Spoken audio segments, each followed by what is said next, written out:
467,200,000.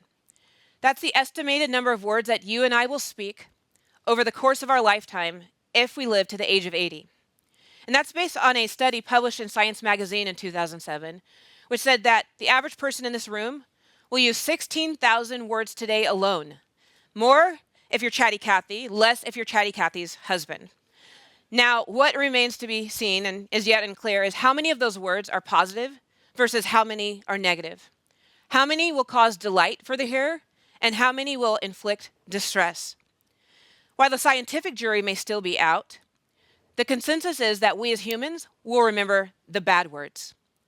Now, we operate with something called a negativity bias, and that's generally accepted. We remember our negative experiences, outcomes, and words more easily than the positive ones, sometimes to our own great detriment. And I found myself there in 2015, crumbling under a chorus of criticism, judgment, and other people's opinions, a broken record of voices playing over and over inside my head, until I came to the end of myself one morning. And without the tools or the resources to cope, I loaded me, myself, and my basset hound, Murphy Dog, into the car, and we began to drive. The destination was unknown, but the destination really didn't matter. Have any of you been there? You just wanted to get in the car and drive. You wanted to get away maybe from your house, your kids, your spouse, but we won't tell them. You wanted to get away from whatever situation and just hear the sound of your thoughts. Or you wanted to get away from yourself.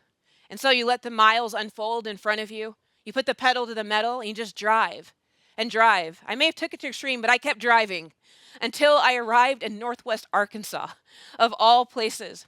I pulled over in the remote corner of a local grocery store, parked the car, turned off the ignition, and I replayed the last month of my life. You see, for the past decade, I had been a leader in the evangelical church until I came out as gay. For them, it was a surprise on the level of a capital crime. But internally, I thought that they knew that I was born in a shroud of rainbows. It shouldn't have been a surprise to anyone. I was that little kid who preferred baseball jerseys over frilly dresses and itchy slips. I had a mean collection of Hot Wheel cars, and I didn't really like my Barbies at all. And much to my mom's dismay, I took every single one of my hard-won Cabbage Patch Kids, and I gave them buzz cuts. They were the first queer non-binary dolls, far before it was cool. And to top it all off, I flunked 8th grade home ec with a solid F-. Sorry, Mrs. Rexton, because she couldn't convince me of the need for sewing. And she told me that I should gently stir the blueberries and fold them into the batter for the blueberry muffins. I thought that efficiency and speed were much more important. And so I beat them quickly, put them in the oven. They came out a shocking shade of elphaba green. And I received my failing grade with pride. Growing up within the confines of a very conservative denomination, I knew I wasn't supposed to be gay. So I did what I was expected to do. I became engaged to a guy or two, and then quickly broke it off every time. I founded food and clothing banks for people experiencing homelessness. I led worship, played the keyboard, and sang on Sunday mornings. I taught in churches and conferences in the U.S. around the world. I did everything I could to prove that I was doing what I was supposed to do and I was being who I was supposed to be, until I couldn't do it anymore. And when I came out, the consequences arrived fast and furious. I was told, you cannot be gay. You just can't. Don't. It's a crime against God. It's a sin against yourself. I was told that any persecution you receive is your fault. But the words didn't stop there. I was told I was horrible, sick, perverse, disgusting, evil, cruel, contagious. That I was an abomination. I was a sinner. I was prayed for. I was castigated. I was conversion therapied. I was disfellowshipped. I was spoken about on radio broadcasts. I was spoken about on sermons. And finally, they put the pressure on and I wouldn't change.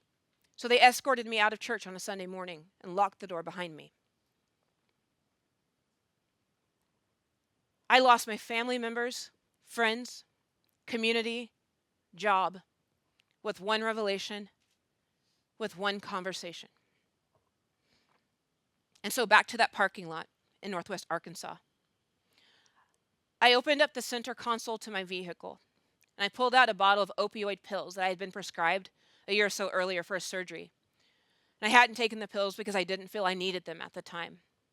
And I sat there rolling that bottle of pills around in my hand, along with a ticker tape of words spoken with the intent to change me, running over and over in my mind, just for a few hours. Before I poured any of them out, I thought, if I'm that horrible, and I'm contagious, and I shouldn't be around others, and I've tried to change, they've anointed me with oil, they've sent me to therapy, they've kicked me out, and I don't know what else to do, then I shouldn't be here anymore. And I want to note that that place of shame can drive people to a dangerous inflection point where they feel they have nowhere else to go but out. And so I opened that bottle, poured a handful of those pills into my hand. With a swig of water, I swallowed. And then I took another handful. And then the next. And then the next. And then the next, until the bottle was empty. And I sat there and I looked over at my basset hound Murphy dog. And I said, buddy, I'm sorry. I didn't know what else to do. And as time passed and I felt myself drifting away, I looked up at whatever deity could still stand or listen to me. And I said, I'm sorry that I disappointed you too. And that was the last thing I remember. I don't know whether it was divine providence, sheer luck, or fortune that I was found and woke up days later in a cardiac intensive care unit at a local hospital. The doctors don't know how I survived, and neither do I, outside of the wonders of emergency medical science. But what I do know is how I ended up in that place, and how being mindful of one tiny 5-letter little noun can help prevent the type of isolation that led me and many others to that dangerous type of capitulation that I experienced in that parking lot. Words. Weaponized words. Words spoken with deep conviction and the intent to change people and convince them of their error. Words to magically transform someone into who we think they should be, as if we even have the power to control our own behavior half the time. And of course, you cannot oversimplify complex subject matter like suicidality or mental health into one root cause. We can't do that. But we can identify contributing factors that heighten risk, and we need to do that. Words have significant power to restore hope, convey love, belonging, to encourage others, to build bridges, and to tear them down in 30 seconds flat. They have the capacity to damage the human sitting to your right or to your left, or the person on the other side of your screen today. They have the ability to bring the person of the highest esteem down to the lowest valley in just 2 or 3 words. And they can pick up the person who's in the deepest funk and put them on a mountaintop with just a sentence or a smile. Neuroscience tells us that Broca's area within our brain gives us the ability to articulate our ideas and to use our words with accuracy and precision. Personally, I believe that this speech center gives us the ability to do what weapons cannot do: create joy, justice, and connection, if we choose to leverage it for good, and if medically or for other reasons your Brocas ain't broken in your head. And in this day and age, it's difficult to remember. Conversations were designed to create connection and to connect humanity. They're not tools to conquer one another. Because it wasn't gun violence and it wasn't a grenade that almost killed me 10 years ago to this year. The weaponry was the persistence of an argument, and me raising the white flag and yielding to the pressure and finally saying, "You're right, I'm wrong, you win." But I ask you, in this room and on the internet, parents, partners, managers, ministers, neighbors, brothers, sisters, policymakers, friends, in those moments, who won? Who wins? Long after we utter those words and we forget them, we may forget what we said. But an ancient African proverb reminds us, the axe may forget, but the tree remembers. It always remembers. We may trivialize the harm that our words cause, but for the pile of lumber laying on the forest floor, the damage is long-lasting and sometimes permanent. I'm grateful that I survived that attempt. And thanks to an amazing therapist and medical team, I had another chance to realize that I wasn't wrong and they weren't right. Being queer wasn't horrible, evil, or contagious. It's just a beautiful part of who I am. And our differences don't make us unworthy of connection. Our array of perspectives and lived experiences are our superpowers that give the world depth, color, and truth. We as a society have a primal need to prove we're right without considering what or who we lose in the process. It is true that we should celebrate when harmful rhetoric or ideology is defeated, but have we succeeded when we chop down another person in the process? And in the social climate, it may feel like we're losing control over the ability to have a healthy dialogue. But friends, we are not powerless people. We may not be able to change the broader conversation overnight, but we can build micro-bridges and create spaces for reconciliation, repair, and reason wherever we go. One of the most profound lessons I learned happened this past October on Nantucket when I was chosen as a fellow of the Nantucket Project, a convening that brings people together from all over the globe, puts us under a big tent, and everyone has different perspectives, and we get to practice civil discourse. One night, they had a dinner on the beach, and there was a big tent there too, but there was nowhere for me to sit, except for a picnic table out on the perimeter. And I found myself sitting with people I don't normally eat dinner with. A white former police chief from a hamlet in Massachusetts named Doug, and his wife named Karen. Doug and I came from very different worlds. Me, a queer person of color originally from the West Coast, and him, a conservative-leaning man who seemed to embody everything that I was not. There was little chance I would have organically sat next to this man in any other context. But we were practicing civil discourse, remember? So he began to share his grief over losing his first wife to suicide just a few years earlier. And now, as a retired chief, he was traveling the nation as a father to a trans child, teaching others about creating safe spaces for LGBTQ youth, experiences that in some way mirrored my own. We ended up talking until the beach emptied and the sun set.